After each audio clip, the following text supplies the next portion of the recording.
warahmatullahi wabarakatuh. Sebelumnya, perkenalkan nama saya Eka Putri Wulandari Emi Febriadisa Syahrani. Saya dari kelas 2D D3 Teknik Kimia Politeknik Negeri Malang.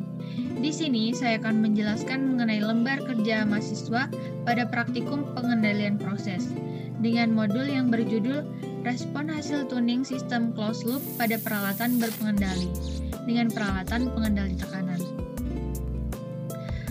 Pada pengerjaan LKM kali ini, metode yang digunakan adalah metode IMC atau Internal Model Controller. Metode IMC sendiri diperkenalkan oleh Morari dan Zafirov pada tahun 1989 dengan menggunakan pendekatan matematis atau empiris dari proses dengan dead time yang kecil maupun besar. Nah, untuk panduan perhitungan parameter dengan menggunakan metode IMC sendiri dapat kita lihat pada tabel sebagai berikut.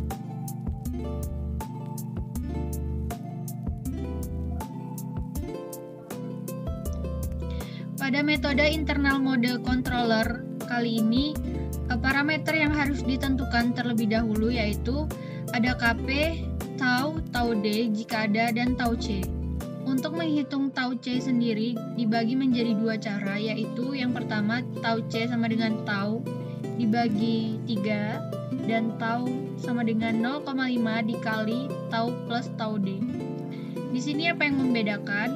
Yang membedakan adalah penggunaan rumus tau C sama dengan tau dibagi 3 digunakan ketika tau D di sini tidak diketahui atau tau D sama dengan 0. Sedangkan untuk penggunaan rumus tau C sama dengan 0,5 dikali tau plus tau D digunakan ketika tau D-nya diketahui.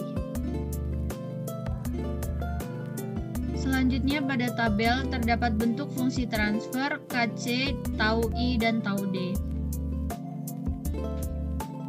Nah, di sini pada LKM kali ini nilai untuk KP, tau P, dan tau D telah ditentukan. Untuk KP sendiri telah diketahui minus 1,1105, tau atau tau P-nya 9,7 second, dan tau D-nya 0 menit. Dan perhitungan tau C, pada kasus ini tau D-nya tidak diketahui, atau 0 menit kan, atau diketahui sama dengan 0. Sehingga tau C-nya menggunakan rumus tau per 3. Menghasilkan 3,2333 sekian second. Nah, dari data hasil pengamatan tersebut, parameter yang telah ditentukan tersebut diketahui. Selanjutnya kita dapat menjawab pertanyaan pada A1. Tentukan nilai parameter pengendali untuk tuning menggunakan metode IMC. Di sini kita hanya perlu menghitung parameter pada model PI, sedangkan untuk model P dan PID diabaikan. Untuk yang pertama, nilai PB didapatkan dari 100% dibagi dengan nilai KC, menghasilkan minus 0,36833 sekian. Untuk nilai KC dihitung dari 1 per KP dikali dengan tau per tau C. Dihasilkan minus 2,714932. Untuk taunya yang telah diketahui di sini tadi 9,7 second dan tau D-nya 0 menit. Selanjutnya kita beralih pada perhitungan parameter dengan menggunakan model PI. Pada data hasil pengamatan tuning dengan pengendali PI, di sini tipe perubahan diketahui servo. Untuk nilai SP1 sebesar 40,40% dan SP2 sebesar 50,40%. Untuk PB-nya, untuk PB, tau dan tau D-nya telah kita ketahui pada perhitungan fungsi transfer yang pertama tadi, yaitu sebesar minus 0,37, yaitu untuk PB sebesar minus 0,37, tau sebesar 9,7 second, dan tau D-nya 0 menit. Di Di sini terdapat keterangan kecepatan kertas sama dengan 3 cm per menit dengan konfigurasi dengan tangki. Nah, telah disediakan grafik hasil pengamatan untuk respon hasil tuning. Grafiknya seperti ini. Seperti langkah-langkah sebelumnya, kita tentukan terlebih dahulu untuk persen PO1-nya pada 65%, persen SP2-nya pada 50,4%, dan untuk persen SP1-nya sama dengan 40,4%. Dari kurva tersebut, kita dapat menjawab pertanyaan pada A2, yaitu tentukan analisis parameter respon hasil tuning. Untuk parameter yang pertama adalah overshoot. Overshoot sendiri merupakan perbandingan antara nilai puncak pertama dikurangi SP2 dengan SP2 dikurangi SP1. Jadi pada kurva, perbandingan antara nilai puncak pertama dikurangi SP2 dengan SP2 dikurangi SP1. Di sini puncak pertama dikurang SP2 sebesar 8,6 dan SP2 dikurang SP1 sebesar 10. Dihasilkan nilai overshoot 0,86.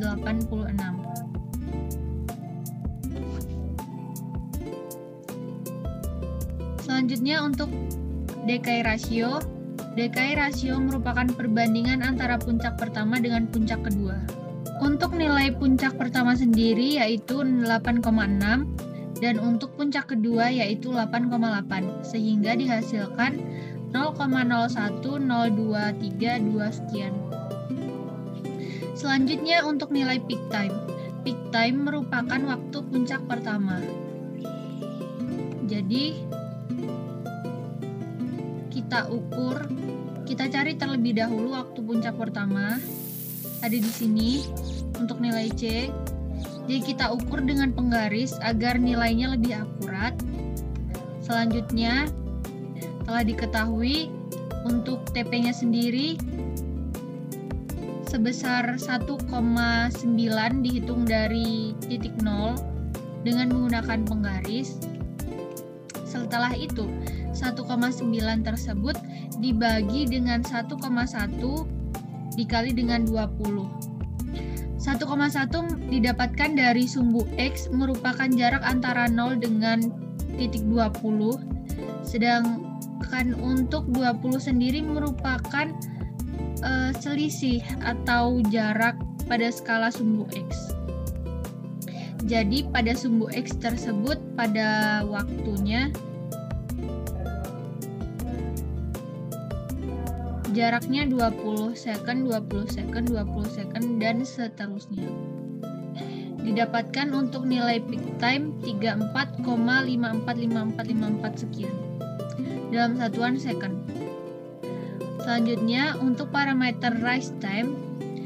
Rise time adalah waktu yang dibutuhkan untuk pertama kali mencapai nilai akhir. Jadi di sini kita cari terlebih dahulu untuk rise time-nya. Di sini saya tandai dengan garis yang berwarna merah. Nah, selanjutnya kita ukur garis tersebut dari titik 0. Didapatkan sebesar 1,9 cm. Nah, 1,9 cm ini dibagi 1,1 cm dikali dengan 20 second menghasilkan 29,090909 sekian second. Selanjutnya untuk parameter response time adalah di mana jarak amplitudo mulai stabil. Di sini saya tandai dengan garis yang berwarna kuning. Nah, selanjutnya dari garis tersebut kita ukur dengan menggunakan penggaris dari titik 0 dan dihasilkan nilai sebesar 170 second. Selanjutnya Untuk parameter period of oscillation adalah periode untuk mencapai satu lembah dan satu bukit.